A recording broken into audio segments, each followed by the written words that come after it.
గురుగారు నమస్కారం గురుగారు. నమస్కారం అండి. గురుగారు మామూలుగా మన హస్త సాముద్రికంలో ఒక చేతిని చూసి ఆ ఆ అబ్బాయి యొక్క కానీ ఎవరైనా చదువుతున్న విద్యార్థి యొక్క ఎడ్యుకేషన్ రేఖ ఎలా ఉందో చెప్పగలుగుతారా?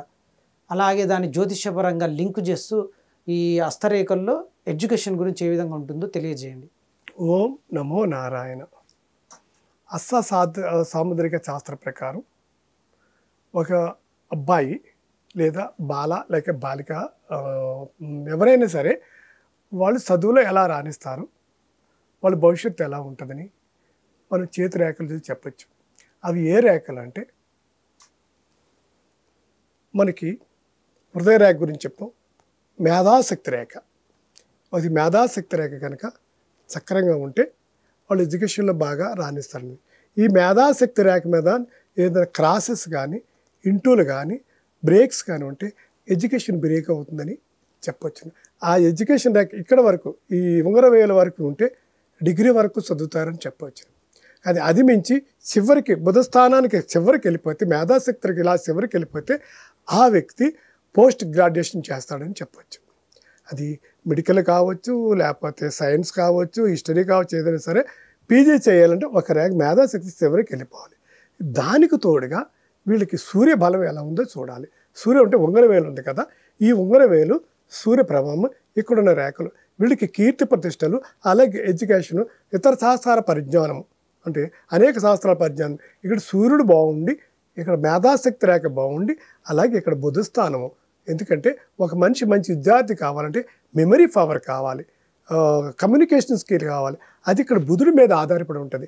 ఈ చిటికిన వేలు పుట్టోడు గట్టోడు అంటారు. ఇక్కడ మేధాశక్తి అంతా ఇక్కడ ఆధారపడి ఉంటుంది. ఒక మనిషి డాక్టర్ కావాలన్నా, యాక్టర్ కావాలన్నా, కాంట్రాక్టర్ కావాలన్నా, డైరెక్టర్ కావాలన్నా, వైద్యవేత్త కావాలన్నా, సైంటిస్ట్ కావాలంటే బుధుడు బలంగా ఉండాలి.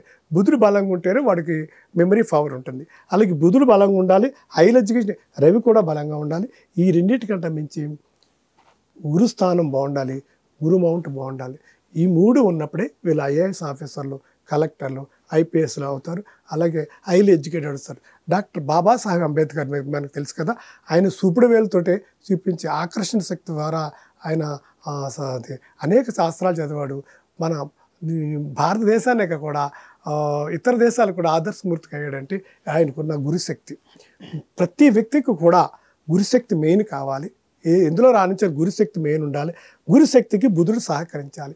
ఈ బుధుడు గురువు సహకరించి ఈ మేధాశక్తి రేఖ భాగం ఉంటే జ్ఞానము, విజ్ఞానము, పరిజ్ఞానము, దివ్యజ్ఞానము అనేక శాస్త్రాలు మనకి నిపుణత సంపాదిస్తారు. సమాజానికి అభివృద్ధి బాట కృషి చేస్తారు. మనకి ఆదర్శవాదిగా నిలబడతారు. ఇక్కడ హెడ్లైన్ బాగుండాలి, ఇక్కడ బుధస్థానం బాగుండాలి, రవిస్థానం బాగుండాలి, గురుస్థానం బాగుండి వాళ్ళు సమాజానికి ఉపయోగపడే యుగ పురుషులు కాగలుగుతారు. దీనికి తోడు చంద్రస్థానం ఉందనుకోండి, అనేక పుస్తకాలు రాస్తారు. మరి గాంధీ గారు రాశారు, అలాగే నెహ్రూ గారు కూడా రాశారు, శ్రీకృష్ణ దేవరాయలు కూడా అనేక పుస్తకాలు రాశారంటే వాళ్ళ మానసిక పరిస్థితి బాగుండాలి. ఇక్కడ చంద్రుడు బాగుండాలి. ఏదైనా పుస్తకం రాయాలంటే చంద్రస్థానం ఖచ్చితంగా బాగుండాలి.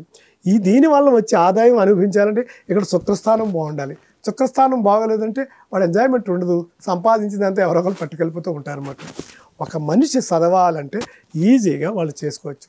అలాగే ఇక్కడ క్రాస్ ఉంటుంది. బుధస్థానం మీద క్రాస్ ఉన్నా, గురుస్థానం మీద క్రాస్ ఉన్నా కూడా ఓన్ బాస్ అవుతారని, హైలీ ఎడ్యుకేట్ అవుతారని, అంత ఎడ్యుకేషన్ అనేక మందికి ట్రైనింగ్ శిక్షణా కార్యక్రమాలు అది పెట్టగలరని చెప్పవచ్చు. విద్యను చేయిని చూసి ఆ వ్యక్తి చిన్నతనంలోనే ఎటువంటి ఆఫీసర్ అవుతాడని మనం చెప్పచ్చు. అదే జ్యోతిష్ శాస్త్రంలో అయితే 4వ స్థానాన్ని బట్టి, అలాగే పంచమ స్థానాన్ని, 9వ స్థానాన్ని బట్టి, అదే లగ్న, పంచమ, భాగ్యాధిపతులను బట్టి చెబుతారు. ఆయన 3 చూడాలి. ఈ చేయి చూడగానే అలా చూడగానే అతను ఎడ్యుకేషన్ అంచనా వేసేయచ్చు. చాలా ధన్యవాదాలు గురుగారు. నమో నారాయణ.